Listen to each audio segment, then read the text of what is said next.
Narito na ang mga pinakamalalaking balita sa One North Central Luzon ngayong Huwebes. Isang SK chairman patay nang sumalpok ang minamanehong motorsiklo sa nakaparadang kotse sa Isabela. Lalaking naaktuhang nagnanakaw ng mangga sa Bangaldan, Pangasinan. Mga kasama na sospek napatakbo. Ilang learners at mga guro ng Pangasinan 2 Division nagpasiklaban sa Festivals of Talents. At heaviest at good-looking na bangus, malaga at hito, ibinida. Ito ang GMA Regional TV 1 North Central Luzon. Magandang hapon, ako si Chris Zuniga. Mga kapuso, umpisa natin ang balitaan hinggil sa paghahanda sa eleksyon.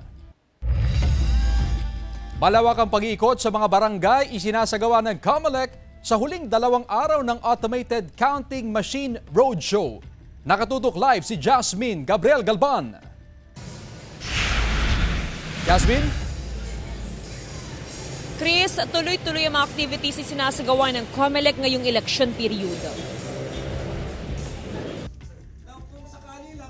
Puspusan ang isinasagawang pag-iikot ng COMELEC sa iba't ibang lugar sa Pangasinan sa huling 2 araw ng Automated Counting Machine Roadshow. Ito'y para maituro sa mga botante ang tamang paggamit ng ACM. Halos 100% ng naikot ng COMELEC ang lahat ng mga barangay sa Pangasinan, maliban sa San Carlos City na mayroong mahigit 80 na barangay. According to the election officer naman, patapos na rin sila. We allowed them na hiramin yung ACM ng mga nauna nang natapos para magamit kung sakaling mag 2 to 3 or 4 sessions sila sa isang araw. Sa Dagupan City, noon pang 2 linggo ng Enero natapos ang ACM Roadshow. Sa mga natitirang araw bago ang deadline, pinupuntahan na lang ng COMELEC ang iba't ibang asosasyon gaya ng OSCA para maituro sa kanilang paggamit ng ACM. Ito po sa Dagupan, we have 31 barangays and 100% accomplished na tayo dyan. Maliban doon sa barangay, may mga idinagdag ho tayo. Like for example, yung ating media partners. Tapos na rin po yung briefing natin sa PNP. Tapos na rin po sa PPCRB. Kabilang din sa pinupuntahan ng COMELEC ang mga eskwelahan. Malaking bagay para sa mga estudyanteng botante ang ACM Roadshow. Lalo pat unang beses silang boboto sa pamamagitan ng automated election. Mas better na lang ngayon pa lang maturuan na alam na para ilalagay na lang po doon at least hindi na mahirapan yung mga taong bumoto. Ayon sa COMELEC, wala ng extension sa ACM Roadshow. Sa katunayan, meron ng lumabas na memo mula sa COMELEC Central Office para kunin ang mga ACM machine sa February 1. Chris, ayon sa Pangasinan PPO, since nag-start ang election period ay umabot na sa 20 katawang na aresto dahil sa paglabag sa gun ban. Chris? Maraming salamat, Jasmine Gabriel Galban. Mas pinalakas pa ng Police Regional Office 3 ang kampanya laban sa kriminalidad at ilegal na baril para mapanatili ang kapayapaan at kaayusan sa rehiyon para sa nalalapit na eleksyon. Sa datos ng Pro3, nasa 101 na mga barilang nakumpiska ng kapulisan sa gitnang Luzon mula January 12 hanggang January 28. Nasa 103 naman na individual ang nahuli dahil sa paglabag sa gun ban. Sa 103 na naaresto, 98 ay mga sibilyan, 4 ang security guards at 1 ang miyembro ng Armed Forces of the Philippines. As of 6 a.m. ng January 29, pangalawa ang Region 3 sa nakapagtala ng pinakamaraming paglabag at illegal firearms confiscation sa buong bansa. Nangunguna NCR habang ikatlo ang Region 7. Isang baril lamang po ang lumusot sa ating checkpoint at magamit po yan sa illegal na gawain po ay mas malaking problema po yun in terms of maintaining yung peace and order po natin. Pinapamadali na ni House Speaker Martin Romualdez ang pag-aproba sa panukalang dagdag sa arawang sahod ng mga manggagawa. Yan daw ay para sa agarang economic relief habang kinokonsidera ang kapakanan ng mga manggagawa maging ng mga micro, small and medium enterprises. Ang nakikita raw ng mga kongresista na halaga ng taas sahod posibleng 200 piso. Ang Makabayan Block, isinusulong pa rin daw ang panukala nilang 750 pesos na taas sahod. Mas mainam din daw kung across the board o walang exemption ang wage hike. Sa Senado, may inaprubahan na noong February 2024 na 100 pesos na wage hike para sa mga manggagawa sa pribadong sektor. Samantala, renewal ng permit ng mga pampasaherong tricycle sa Dagupan City extended hanggang sa buwan ng Marso. Sundan sa report.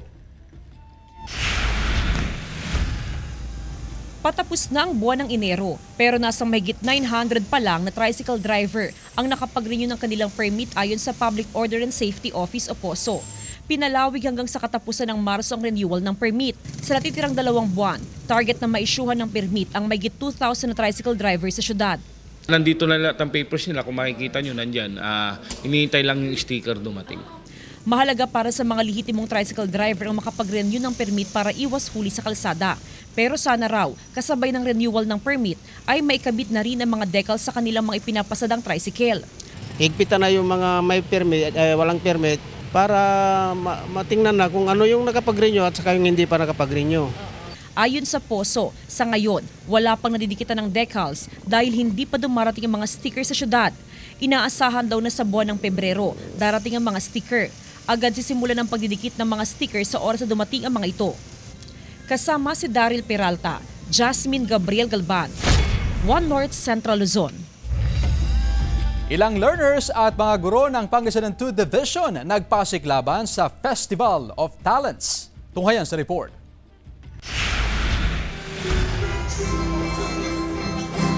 May nagpasiklaban sa katutubong sayaw.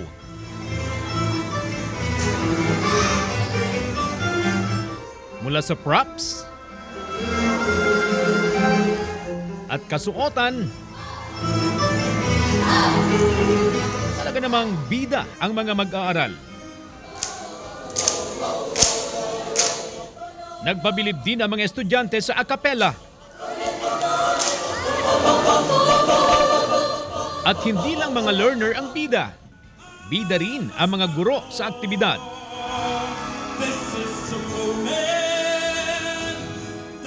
Bahagi ito ng Pasikat Festival of Talents 2025 ng Pangasinan 2 Division sa pangunguna ng MAPE Department. Bring out the talents of our learners and teachers at the same time na magising din sana ang puso at isip ng gobyerno natin na mabigyan sana ng budget din ang arts, wag lang po sa sports. Isa lang sa mga matagumpay na produkto ng Festival of Talents ang 16 anyos na si Princess ng Kabilawan Agro-Industrial High School sa Lawak. Pambato siya sa vocal solo at tinanghal na rin siyang grand champion sa Takayan na Dayo. Namayagpag na rin sa iba't ibang patimpalak sa pag-awit sa telebisyon. Pananalig daw sa Panginoon ang sikreto sa tagumpay ni Princess, kaya labis din siyang nagpapasalamat sa suporta ng kanyang pamilya na inalayan pa niya ng kanta. I love you. Please say you love me too. Kasama si Jing Dakanay, CJ Torida, One North Central Luzon. Ito ang GMA Regional TV 1 North Central Luzon.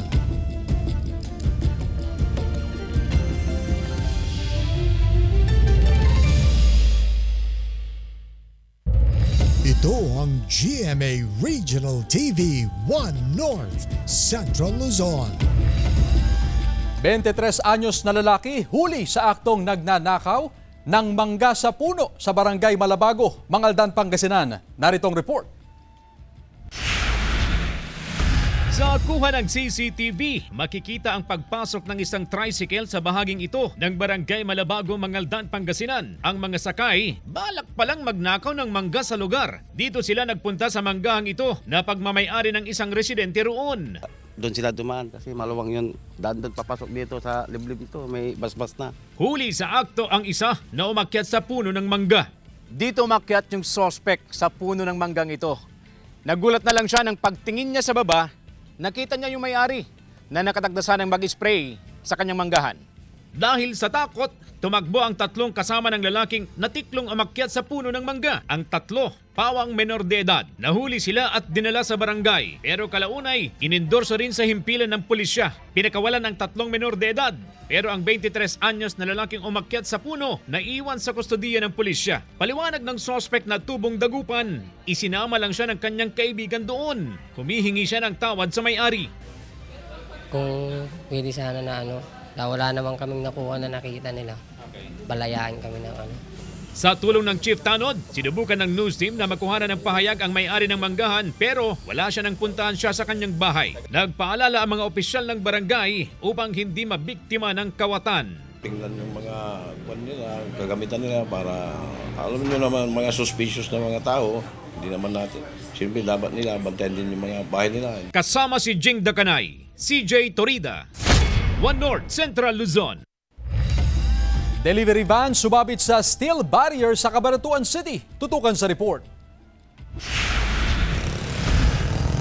Sumabit ang delivery van sa vertical limit barrier na ito na inilagay ng otoridad upang malimitahan ang pagdaan o pagpasok ng malalaking truck sa Felipe Vergara Highway sa Cabanatuan City. Napinsala ang vertical limit barrier at nasira rin ang ilang bahagi ng delivery van. Ayon sa pahinante ng delivery van, kasama ang driver, galing daw sila sa Tuguegarao na nag-deliver ng equipment. Pauwi na raw sana sila ng Bulacan at habang binabaybay ang Felipe Vergara Highway ay nabulaga na lang sila sa mga vertical limit barrier.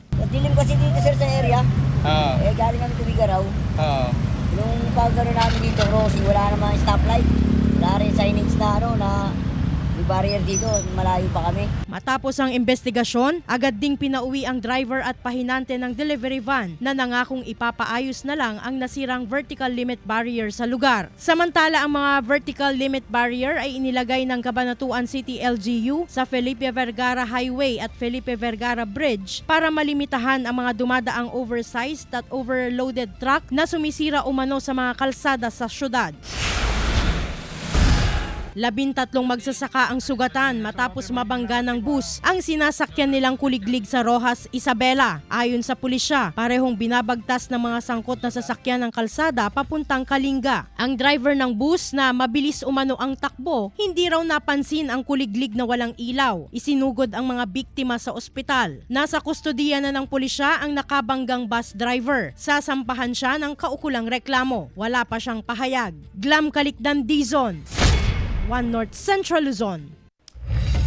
Pag-asa, pinag-iingat ang publiko sa paliligo sa dagat dahil sa matataas at malalakas na alon. Sundan sa report. Ilang araw ng matataas at malalakas ang alon sa mga baybayin sa Pangasinan. Ayon sa Pag-asa, resulta ito ng naranasang amihan. Karaniwan daw na mas matataas ang alon sa baybayin pagsapit ng hapon. Kasabay nito, nagpaalala ang Pag-asa sa publiko na magdoble ingat sa pagligo sa dagat, lalo pat delikadong maligo rito dahil sa matataas na alon.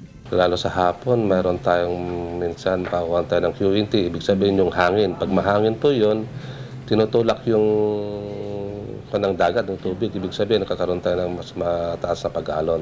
Sa Tondaligan Beach sa Dagupan City, nakabantay ang mga lifeguards sa mga beachgoer. Pinapayagan naman ang pagligo sa dagat, pero nakabantay sila para maiwasan ang insidente ng pagkalunod. Napaligo namin doon sa may walang rip current, saka mababaw na kuhan.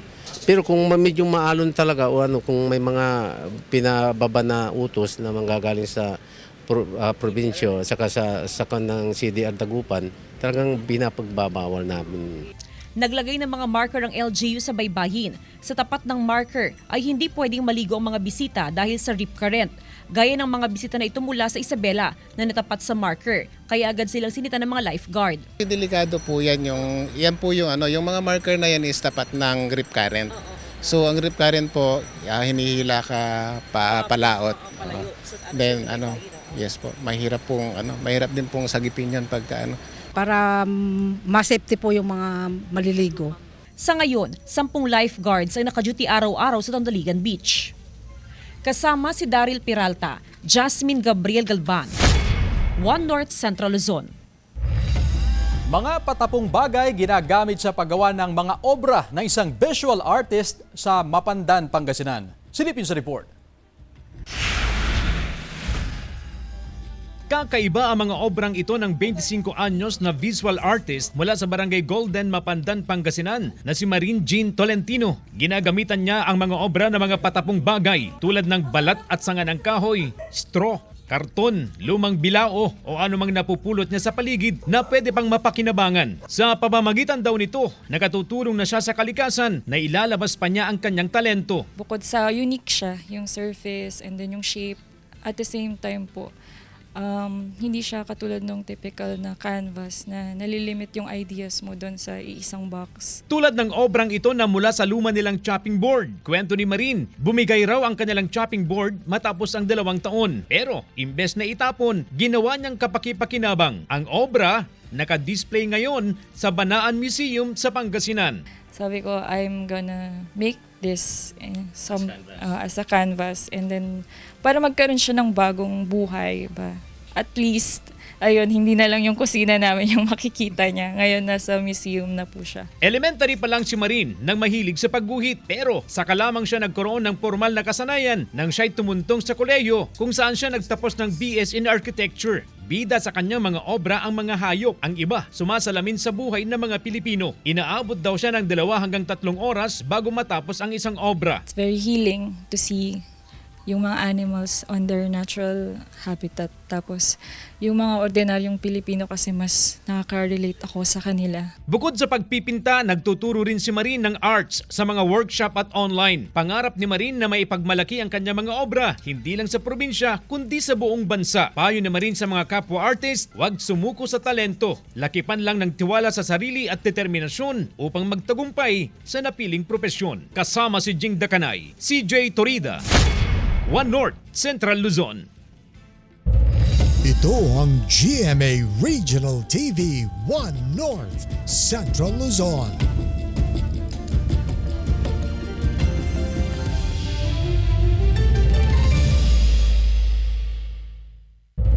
Ito ang GMA Regional TV 1 North, Central Luzon.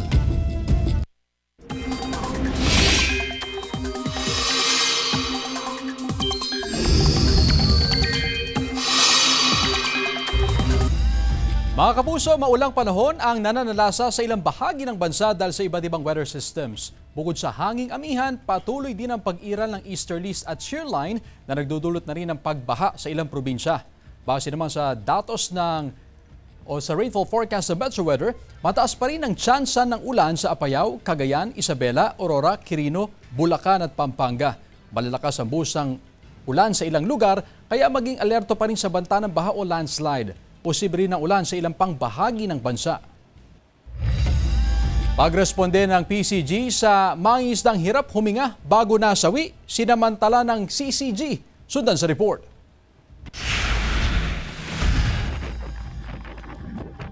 Halos hindi makalapit ang bangkang ito sa barko ng Philippine Coast Guard o PCG dahil sa lakas ng alon sa dagat na sakop ng Zambales nitong Lunes. Nakatanggap pa naman ng distress call ang PCG mula sa isang bangkang pangisda 70 nautical miles mula sa Silagin Island dahil sa nahihirapang huminga ang isa sa mga sakay ng bangka. Nagbangka na rin ang APCG medical team.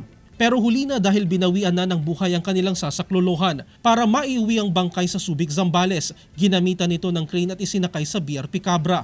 Ayon sa PCG, wala namang kinalaman ng China Coast Guard sa pagkasawi ng mangingisda. Pero hindi rin umano ito tumulong sa kabila ng paghingi ng saklolo ng mga Pilipino.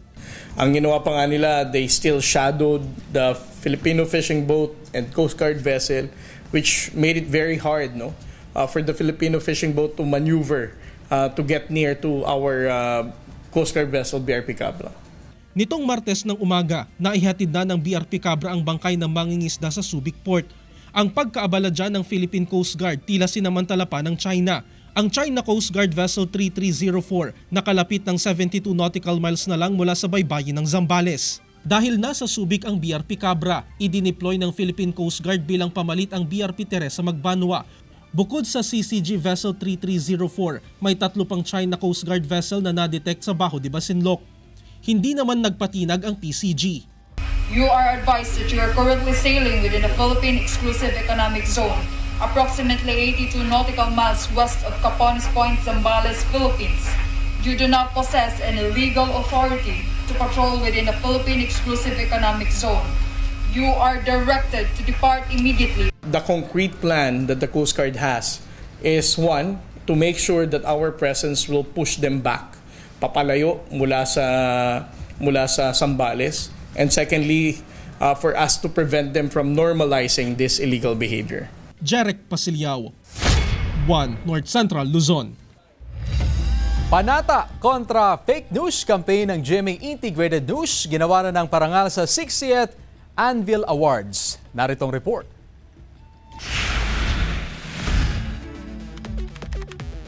Panatang matulungan ng bayan sa pamamagitan ng paglaban sa mga pekeng balita at panatang makapaghatid ng balitang makatutulong sa pagpili ng ating mga kababayan ng mga tamang mamumuno sa bansa. Yan ang Panata kontra Fake News campaign ng GMA Integrated News. Kinilala ito ng prestigyosong 60th Anvil Awards. Gold Award ang iginawad para sa Public Relations Programs Best Use of Partnerships category. Pagkilala sa pangunguna ng News Department ng GMA Network kasama ang 60 pang media organizations, universities at Commission on Elections sa paglaban sa fake news at disinformation. We would like to thank the 60th Anvil Awards for giving us this recognition. Especially this is a massive undertaking which GMA led, almost 60 partners. So nagpapasalamat tayo sa mga nagtiwala. Isa ang panata kontra fake news ng GMA sa 122 nananalo sa mahigit 750 public relations campaign entries. GMA was part of the top 3. Si GMA, maganda yung program niya. The output was good. Yung PR program na yon, of course, kung ano yung impact niya sa society, kung paano siya makakatulong sa Filipino people or in other countries. At dahil nasa top 3, nominado rin ang campaign sa Grand Anvil Award na pinakamataas na parangal na iginagawad ng Anvil. Hindi dito natatapos sa award. Isa lamang itong pagbibigay halaga dun sa ginagawa natin. Mas lalawakan pa natin yung ating misyon sa ating Panata kontra Fake News. CJ Torida, 1 North Central Luzon. Itinuro sa mga taga-Kawayan City sa Isabela ang Chinese calligraphy kasabay ng pagdiriwang ng Chinese New Year. Ang Chinese calligraphy ay simbolo ng kultura ng mga Chino kung saan ay gumagawa sila ng mga artistikong salita at arte para maihayag ang kanilang ideya.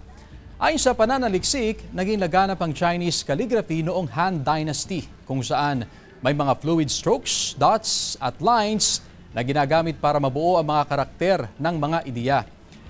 Kilala rin ito bilang ideograms. Ang calligraphy ay may simpleng strokes gaya ng yong na ang ibig sabihin ay eternity na may 8 strokes at dots.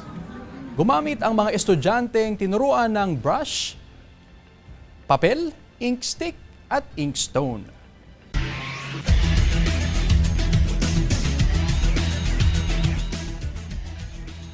Umarangkada na ang Pangasinan 1 Division Meet 2025 ngayong araw sa Narciso Ramos Sports and Civic Center sa bayan ng Lingayen, Pangasinan. Nasa 22 municipalities ang kalahok na mayroong 8,000 participants. Magtutunggali ang mga ito sa 23 sporting events tulad ng sepak takraw, swimming, badminton at iba pa. Todo suporta ang SDO1 sa mga manlalaro upang makausad sa Region 1 Athletic Association Meet. Ang mga batang atletang nakikita po ninyo ngayon ay ang mga atletang nanalo sa district meet. So actually napili sila from school level, tapos sa district and then now division. At ang mga mananalo po dito sa division meet ay magfo-forward po sa region. So regional meet. AKA po Sir R1AA. Nasawi ang isang sangguniang kabataan o SK chairman matapos sa madisgrasya sa Ilagan, Isabela. Batay sa investigasyon ng pulisya, pauwi na galing sa isang okasyon ang 20 anyos na biktima. Habang binabaybay ang highway sa barangay Malalam, nawalan daw ng kontrol ang lalaki sa kanyang motorsiklo at sumalpok sa nakaparadang kotse sa gilid ng kalsada. Nagtamo siya ng matinding sugat sa ulo at katawan. Dead on arrival siya sa ospital. Walang pahayag ang kanyang mga kaanak. Habang patuloy naman ang investigasyon. Sa ngayon, sir, nandun pa yung mga investigator natin sa ng follow-up investigation. titignan natin sir, inaalam pa rin natin kung may slap trip po yung kwan doon sir, yung may akit ng sasakyan. Tinangkang pagnakawan ng isang pawn shop sa Bambang, Nueva Vizcaya. Batay sa investigasyon ng Nueva Vizcaya Police, nitong Sabado, nilooban ng sanglaan. Nagukay at gumawa raw ng tunnel ang mga salarin 700 metro papunta sa sanglaan. Binutas pa ang sahig. Ayon sa mga empleyado ng sanglaan, may mga indikasyon din na tinangkang sirain ang kanilang vault. Hindi naman nagtagumpay ang mga salarin. Wala silang natangay na pera o alahas. May mga sospek na ang pulisya at sinampa na sila ng reklamong attempted robbery. Heaviest at good-looking bangus, malaga at hito tampok sa kapistahan ng Binmalay, Pangasinan. Tunghayan sa report. Bit-bit na mga fish grower ang huli nilang malalaki at magagandang isda. Tinimbang, sinukat at inihilera sa mahabang lamesa upang ipresenta sa mga hurado. Ang pinaglalabanan, heaviest bangus, malaga at hito. Mayroon ding good-looking bangus na bahagi ng Sigay Festival sa Binmalay, Pangasinan. Si Louie Buenafe, 2 beses nang pumangalawa sa longest hito. Pero ngayong taon, umaasang makukuha na ang first place. Ang kanyang entry, humigit kumulang 2.5 feet ang haba at may bigat na 3.6 kilos. Mo talaga yan. Kasi pag maraming nanonood, mas maraming mainggan yung mag-alaga ng mahito. Ang first prize para sa heaviest bangus, hito at malaga ay makatatanggap ng 2,500 pesos. Gayon din sa good-looking bangus. Sumailalim din sa seminar ang mga fisher folk upang magkaroon ng mga bagong kaalaman sa pagpaparami at pag-aalaga ng isda. Lalo't ang Binmalay ay isa sa may malaking ambag sa Pangasinan pagdating sa aquaculture industry. Sigay Festival, Aquaculture Day, ito po ay ginagawa natin yearly, nagkakaroon ng Aquaculture Day para makatulong sa ating mga fisher folks, mga fish pond operators and owners, as well as the caretakers, para po matuto sila sa pag-aalaga ng kanilang bangus or tilapia and any kind of fish species. Kasama si Ron Alistair Taniedo, Jarek Pasiliao, 1 North Central Luzon. Samantala, mapapanood niyo po ang episode na ito at iba pang pinakahuling lokal na balita sa official website ng GMA Regional TV, www.gmaregionaltv.com.